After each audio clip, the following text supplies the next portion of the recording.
never down, never. Like a theme in a song, clever. Feeling high, feeling low at the same time. Feels so right, then I'm wrong, hoping I'll be fine. But I get up, I always do. I never think, I always do. Never thought I wouldn't jump, oh what a fool. But if I fall, I would get up again.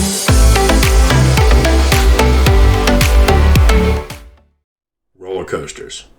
A thrill seeker's dream. Is it in our genes? Were we born this way? Or was it fear that we had to conquer in order to become an enthusiast? We all have our story. This is mine. The year, 1972. That's when I was born. And coincidentally, that's also when Kings Island was born.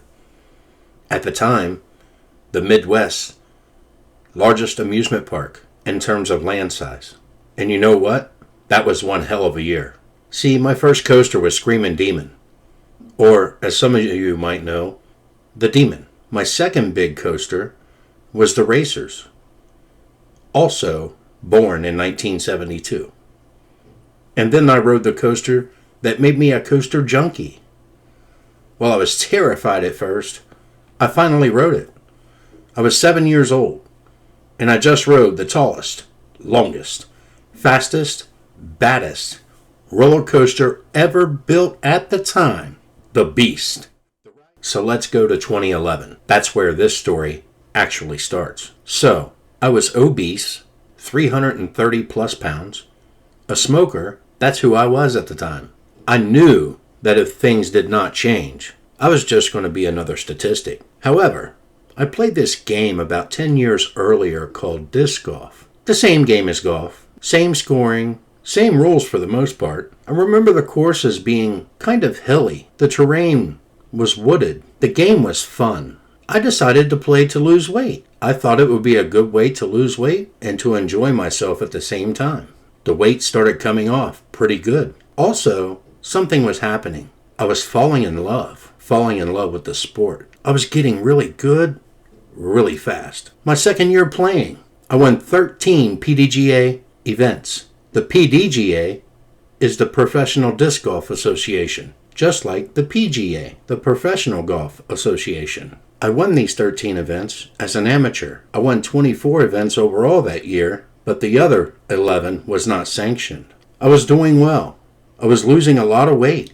In just under a year, I lost 93 pounds. So I was feeling really good. I was a top 10 amateur in the world at the time. So after the stellar 2013 season, I turned pro. After only 2 years of playing, I started 2014 with 3 straight second place finishes. While it was really good, I was disappointed. I wanted to start off with a win. I wanted to get on a roll.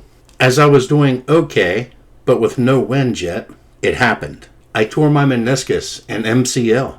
I had to have knee surgery. I couldn't believe it. I just turned pro. This is something I loved. I just couldn't believe what just happened to me. Surgery just had to be done.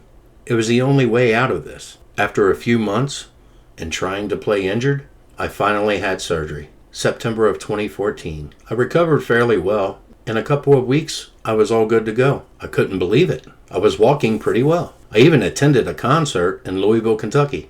They had a lot of moshing, crowd surfing, and different things going on. If you watch a lot of my videos, you will notice that I like rock and roll and heavy metal. I like all types of music, but my preferred is definitely classic rock or heavy metal. Anyway, back to the story. So the season was basically over after September, as I live in Ohio and the winter months start setting in. The weather changes enough to where they do not have regular events. November, December, January, February is fairly dead as far as disc golf is concerned. So I decided to put all of my effort over the winter of 2014 and the beginning of 2015 into practicing and getting better, because I wanted to start 2015 off with a bang. I was getting better. I felt better. I knew it was going to be my year. My first full year as a professional disc golfer, touring across the United States. I was ready. I was coming. I was out for blood. So I was out practicing in March of 2015, 2 weeks before my debut tournament. And it happened again. Only this time, it wasn't my knee. My knee held up and was very strong. But this time, it was my hip, my right hip. And this time, it was serious. Come to find out, I had avascular necrosis, more commonly known as a Bo Jackson hip, if you are familiar with him. What avascular necrosis is severed blood capillaries and arteries, or I shouldn't say arteries, but capillaries and blood vessels, and the blood flow does not get to the hip joint. And then your bone dies off, especially the femoral head, which is the ball that fits into the hip socket. It doesn't get the nutrients and blood that it needs to be healthy and a living bone. Therefore, it dies off and it starts to get microfractures and fractures throughout. I had my right hip replaced in December of 2015. A couple of weeks later, I noticed some bad pain in my right hip again. So we took x-rays and did a follow-up, and come to find out, the surgeon misplaced a part in my hip. Unbelievable. I think he may have put it in place properly, but it was not put in properly. As it kept shifting, my hip wanted to keep coming out of socket. I was at high risk for a dislocation, which is severe and sometimes requires surgery to fix after hip replacements. So this story got even worse. Just a couple of weeks after finding out my hip was done improperly, my brother passed away. I hate that I have to talk about something like this in the video, but it was a very significant part of my life at the time. My brother was my friend, my confidant, and pretty much my everything. Anything I ever needed to talk about, he was there. My father had passed away 8 years prior, so my brother is the person that I went to with all my problems when there was no one else to talk to. I really need to get past this and get on with the story, but this was important and I had to bring it up. So let's get on. I still needed my left hip replaced. Obviously, I wasn't going to have the surgeon who messed me up the first time do my left hip and take that risk again. So I found another surgeon, and he did my left hip, and it turned out perfect. I could not have asked for a better surgery. So I had him redo my right hip, as it requires a total hip replacement again. All parts have to be made together, as they have to fit custom. Each piece has to be custom made with the other. After the third hip replacement, which was the redo and the second time on my right side, I had bad complications. My leg swelled up. It filled with blood. I could not move my leg for a long time. Several months, as I have already been in bed for over a year and have not walked alone or without assistance for 15 months. I was at wit's end. I was ready to give up, as I had already attempted suicide a couple of times after my brother passed away. I had given up hope. I thought I was never going to walk again. I had a bad hip replacement. 10 years earlier, I had a bad hernia operation that caused me to lose several teeth. I lost my brother. I lost my father. Nothing was going right for me. I know what you guys are thinking. Man, suicide is the last thing. But until you're in that situation, you just never know how you would think, how you would react. Put yourself in a bed for 16 months. Your mind starts playing tricks on you. Anyway, let's get back to what I was saying. My third hip replacement, 3 months I couldn't move my leg. I lost all determination, all will to even recuperate. I did not even want to do therapy after laying around for 3 months and couldn't move my leg. Several months passed. I had a strong addiction to pain pills. I was at wit's end again. I did not know what to do. I was constantly in pain. The pain medicine wasn't working. I was taking 10 times the amount I was taking prior. I just did not know what to do. One night I had a dream. My brother told me to fight and to never quit fighting. That I needed to fight harder than I've ever fought. And I was thinking, I attempted suicide 2 times. The one time I should have died. I don't know how I fell asleep and woke back up. It's amazing. I took 30 or more pain pills, at least 10 blood pressure pills, and about 40 ibuprofen. How that did not kill me, I do not know. But it didn't, and I was still here. That dream really woke me up. It gave me a new sense of who I was. I'm not quite sure. It seemed so vivid, so real. Like he actually spoke to me. Nevertheless, I woke up with a newfound determination and a newfound drive. So, I started rehab, physical therapy, and I quit taking pain medication, as it wasn't doing me any good anyway, and I was addicted and taking several more pills than I should have. That was an addiction that was very hard to kick. I did it on my own. I did not go to a rehabilitation center, a drug rehab center, or whatever they're called. After that 5 to 7 days, it actually starts getting better. It really does. I hope if someone out there is listening and they have a problem with drugs or alcohol, once the craving stops, and it will, give it time, it gets much easier. Now, if you are coming off pain medication like I was, it's a very good idea to drink plenty of Pedialyte and water. You will not want to eat, and you will not want to drink anything. But I suggest very, very, very, very much that you keep yourself hydrated, because the muscle cramps and the crippling effect that it has on your body is no joke. My disc golf comeback. 2018 is going to be my year. In March of 2018, once again, the disc golf season was starting. 10 holes into the tournament, I punctured my Achilles tendon on my left foot. Once again, I got struck by the injury bug. It took a full year to recover from that. I tried to make another comeback into disc golf. And what do you know? My back started acting up. Here I was, 5 years, barely was able to get out and do much. Even though I was trying to make comebacks in disc golf, I probably should not have been out there at all. As once I got done playing a round, I would lay in bed for several hours balled up, crying like a baby, because the pain was so intense.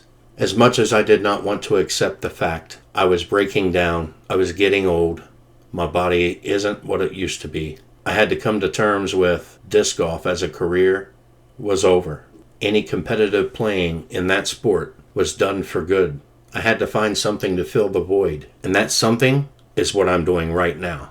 YouTube videos, amusement parks and roller coasters, something I loved when I was younger. At the peak of the time that I would loved roller coasters is mid-90s to the mid-2000s. That was a crazy time for roller coasters. I remember Flight of Fear coming out. At the time, I think it was called Face Off came out. Also, Top Gun, Son of Beast, Millennium Force. Just tons of coasters that was coming out at the time. And that was at the height of my writing. Fast forward to now, and the story continues. I don't know how I'm going to respond, as I have not ridden any roller coasters in a while. I hope I'm healthy enough to do it. I have lost 30 pounds, as I gained about 70 back over the years through my surgeries. So I got back up to about 310 pounds. So I'm doing pretty good. However, I have plateaued and I have not been losing weight like I want to. But I know it's just a matter of time. However, the amusement park season starts in about a month from the time I am recording this. Wow, how time flies. I need to lose another 20 pounds within the next couple of months so that I can assure myself that I can fit on most, if not all, roller coasters. The 2020 season is a really big season for me. Look at everything I have overcome. All the injuries, all the surgeries, all the malpractices, everything. I've worked so hard to get to where I'm at right now. In June of 2019, I started going back to Kings Island. And what I found was I had to sit down 2 or 3 times between the entrance and the tower. That's not a very long walk, guys. It took me 15 to 20 minutes to make that walk, with at least 2 breaks to sit down before I even got to the tower. Anyway, I made this video hoping to inspire someone or to help someone. If they have a problem, contact me. If nothing else, I'm a shoulder that you can lean on, someone you can talk to. If you have an addiction, do what you can. Get off of it. Get healthy again. It does get better. Also, if you ever see me at a park, say hello. That's what I'm there for. I want to meet people. As far as the YouTube channel goes, look, believe it or not, and as corny as this sounds or as tacky as this sounds, this is a savior for me. This fills a void, the disc golf void, a passion, a love, and I'm sure this will become the same thing. But when I started this, I knew nothing. I did not know how to operate a camera. I did not know how to edit a video. Hell, I didn't even know how to get the video or a picture off of the camera onto the computer, much less putting it onto YouTube. So all of this is new to me. I hope you guys follow me through my journey and ride along and experience things with me. I also hope to meet several of you. And if you want to talk to me about something, put it in the comments. I'll give you a way to contact me. I appreciate all you guys that watch my videos. Thank you so much. So when I started doing all of this and had the idea for it, it was May of 2019. I bought a Nikon Coolpix B500 for $65. I didn't know anything about it. Didn't know how to take pictures with it. So when I started doing this, I was coming in completely blindfolded. I didn't know how to do anything. I didn't make this video to get any sympathy or pity, or I didn't want no sorrow or anything like that. For those of you who have made it all the way through the video, thanks for watching. Everyone, please subscribe if you have not already. Please share the video, as I hope it gets out to people who it may help, inspire. It may help someone not commit suicide. It may help someone get off of drugs. If you have a question, leave it down in the comments. I try to answer everybody. Sometimes I do not get to them, but I will eventually. Once again, thanks for watching, everyone. Lots of stuff coming out. I'm going to do some top 10s, my tentative 2020 plans, even though those will be very loose plans. Giddy up, giddy up, giddy up.